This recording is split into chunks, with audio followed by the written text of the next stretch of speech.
Hey, Thomas Bartke with Trackify X. In this video, I want to show you how to best check your Facebook Pixel events in the Events Manager, as well as in the Ads Manager reports against your Shopify stats and against what's going on in Trackify X. Okay, so we're in Trackify X here in a real store that is has been running CartHook as an upsell funnel, and I'm going to show you how to separately track the initial sales and the upsells as well, how we do that in CartHook. And you can do that the same way in any of the other upsell apps as well. Trackify X is fully integrated with CartHook as well as OCU. So everything is working really well there, and you can try that out when you're there. So the first, well, let's just go into the store first and let's check out some stats here. So what I'm going to look at is just this month's stat. So this is May 1st through May 9th. And we have here so far 656 orders total. You can see they're broken down into all channels. So broken down into online store orders, that's 171 here. And then we have CartHook orders or other orders. These are all coming through CartHook, and they are at 485. All right, so let's just first go into Facebook and check the Events Manager events and look at what that looks like. Now, the easiest way to get to Events Manager is by simply clicking these buttons here. They are both in the dashboard right here by your pixel. Here's your pixel name, right? So right here, you can click it right here. You can also see them in the Pixel Engine. In the Pixel Engine here, you can see all the pixels that are installed in the store with Trackify X. You can see here it go to Facebook Events Manager. So let's click on that, and that takes you right here into Facebook, into the Business Manager where you're working in, and it takes you into the pixel that we clicked on in Trackify, right? So let's set the same date range here, time frame, May 1st through 9th, and we can now just simply scroll down here and check on the purchase events. So here, purchase events, they are at 700 right now. So 700, that's a little bit higher than what we see over here. That's 656. But we would expect that to be a little bit higher because Trackify X and Trackify fire purchase events for up and down sales in CartHook in addition to the initial sale in CartHook. And that's true for all the funnel apps that we have integrations for.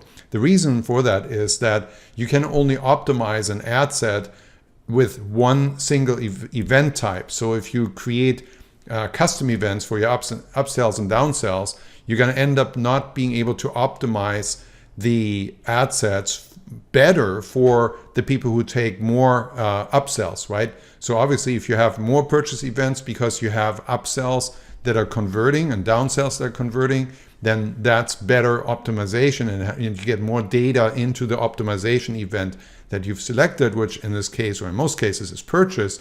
And so when you get extra purchase events on upsells and downsells, you're going to get more data and better optimization than if you could just only focus on the initial purchase. So that's the reason why we're firing extra purchase events on ups and downsells.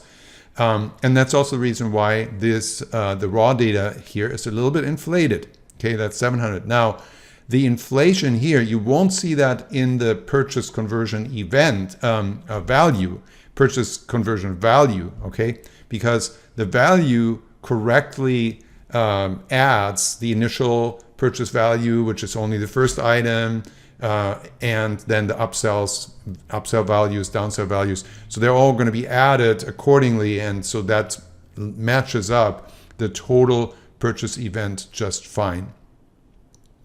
Okay, so that looks like we have maybe a little bit, like about 10%, maybe 7% conversion rate on the upsell. I would generally not expect 100% of events to show up in the raw events because it's computers and it's people and it's networks and it's stuff where things can get lost, and things do get lost. So typically we see about 95%, sometimes a little less than that, between 93 and 97% of all events that you have in Shopify should show up in Facebook when they're transmitted by Trackify X.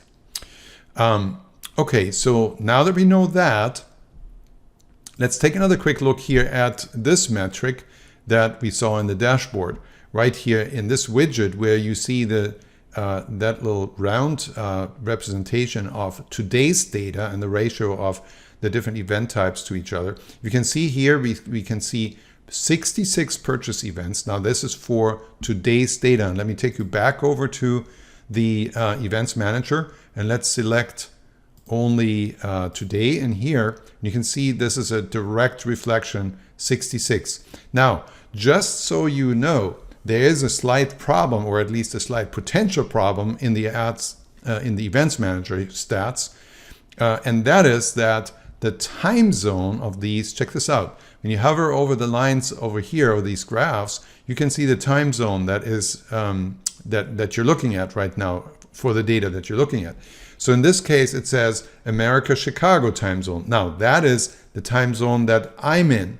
This happens to be the time zone. I'm actually not quite sure if that's the time zone of the ad account. We can look at that in just a minute when we go into the Ads Manager reports. But in any case, the point here is the Events Manager is always in your own personal time zone of the user when you pull it up. It's not going to be in sync with the ad account's time zone. If you happen to be in a different time zone than the ad account, these numbers are going to be out of sync from what you see in the Ads Manager. And it can also be out of sync with what you see in Shopify, right? So typically what we do is we try to keep the time zones of Shopify and the Ads Manager accounts, the ad accounts in Facebook, in sync, because, you know, obviously you can more easily compare the data between the two when you have a day break all, you know, line up with each other between Shopify and the ad accounts. And that's helpful, but that also can sometimes be different and can't be avoided that it might be different. So there is additional confusion that can come in by, you know, shifts in different time zones. I mean, just looking at one day's of data when the ad account is in Pacific time zone and the store is in, or you're on the East Coast, then you can really miss a big chunk of traffic that is still coming in the later part of the day. And with that, you can have a big shift in the numbers that you can see here compared to what you're seeing in the Ads Manager or what you're seeing in the Shopify store.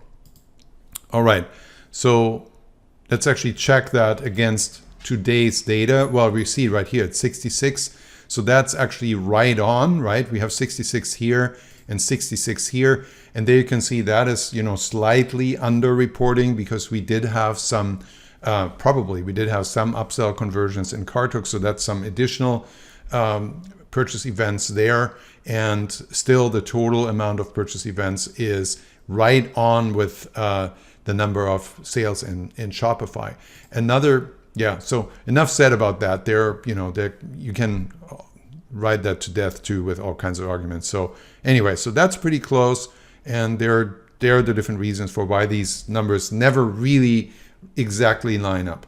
Another reason is that the raw events in the Events Manager are typically not completely up to date with caught up, with the actual events. There's typically at least, even Facebook says there's a 20-minute delay. It's somewhere it says it here, but a lot of times it's way more than that, way more, like hours, several hours.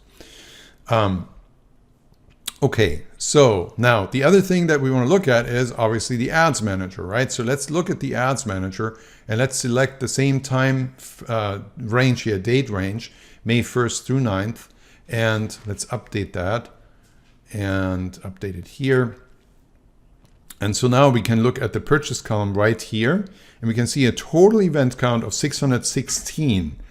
So 616, that's about, what was it in Shopify? 600, what was it here? So let's go back to that date range. Over here, it is 660. So 616, there's, 44 missing. So that's exactly, like 6-7%, something like that, right? So it's about 7% under. And that's actually really good for the criteria of attribution. Attributed events, that's actually a really high attribution rate, and that's great. You don't always see that high an attribution rate And I'll explain in a minute what, the different reasons for why that is. Okay, so now let me show you how we break this down between initial purchases and up or down sell purchases. So this is essentially here, these two columns, we brought them in.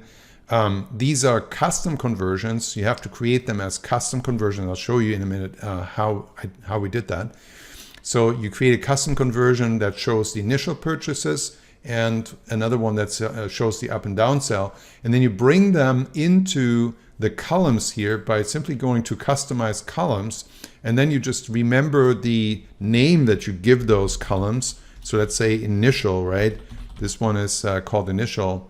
And you can see here, so the metrics to include, you can see here the custom conversions, initial purchase shows up here. And I've selected the total and the value to show up as report columns related to this event.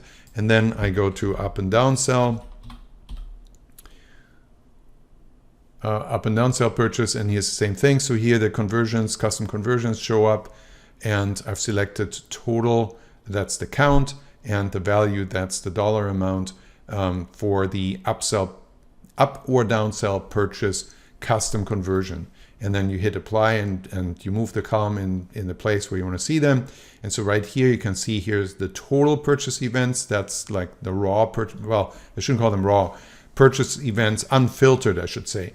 And then here you have them filtered between the initial purchase event and the up and down sell. And that's pretty cool, right? Because you can see here, all right, this is the actual count. And you can kind of roughly eyeball here, that's a 10% conversion rate on the upsells, up and down sells. And you can also see the dollar amount that is contributed through that, right? So that's that. Let me show you real quick how to actually create the custom conversions.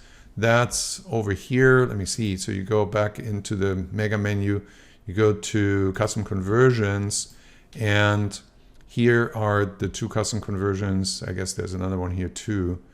There are a few other ones. Okay, so here's the up and down sell. Here's the initial purchase. I just want to open one of them up.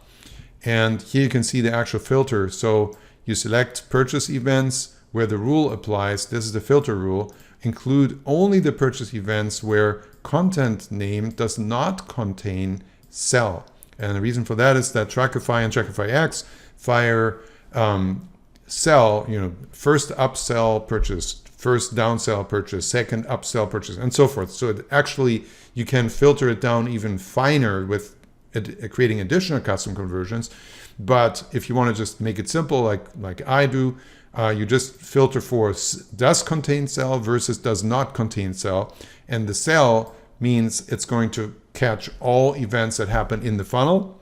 And if it doesn't contain sell, which is what this filter is, then it catches only the initial purchase events. And the beauty of this filter is that it actually catches both the purchase events that are the initial sales in Carthook, as well as the purchase events that are the normal purchase events that happen in the Shopify checkout.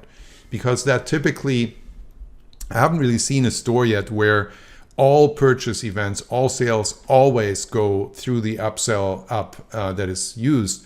But there's typically some residual sales that are coming through Shopify checkout. And so the good thing is this initial purchase filter, the way that we set this up on purpose, catches both the initial sales in Carthook as well as the initial sale, well, the sales on the thank you page that are coming through the Shopify checkout. So I hope that makes sense. And if you have any questions, leave them on this video. Share this video with anyone you think might benefit from it. And feel free to try out Trackify X. It has very awesome components. The user interface is super fast and super slick. And you think it's looking pretty cool. And it's easy to use and pretty intuitive. We have an awesome analytics section that's completely new and being expanded furthermore. And great working audience manager, good catalog manager, and everything is here. So there you go. Thanks a lot for watching. This is Thomas Bartka signing off.